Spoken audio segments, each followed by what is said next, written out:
Uh, yeah. Look, there's a sad mistake when I speech flows in the way I'm flowing on the beat. When I'm on the mic, the darkness rises and give these motherfuckers creeps. I leave Glocks going around, leaving niggas in dread.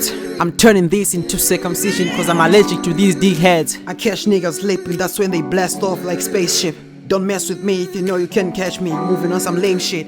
This flow brainwashes you like how apartheid did to the black minds. Back to back rhyme schemes, becoming in red like death signs. Tryna stand on top of me, but instead I got reactions of landmines. Think of Halloween decorations, the way your bones will be scattered all over the stage. I'll break and rearrange your bones alphabetically on your grave. How sure are you that I can go toe to toe with your favorite rapper and still show them their way to hell?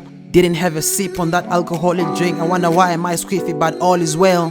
Damn, yes I did have it, but I gave it all off, now I got none left, so I let them bygones be bygones. Just admit it, I'm your fucking icon. That's what I do, fucking your icons. Now they do all my I do's and I don'ts.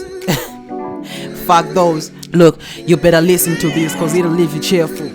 Get your ears some back-to-back bars then earphones. I'm finally here, y'all gotta be careful. But that's not exactly what I'm here for. I'm not here to warn you to be careful. I'm actually here for what everybody's here for. I brought you homies some hella bad news. In no time you'll discover that your girls be sending me nudes. Please accept my apology for what I did, but they the ones who've been spreading their legs for the kid.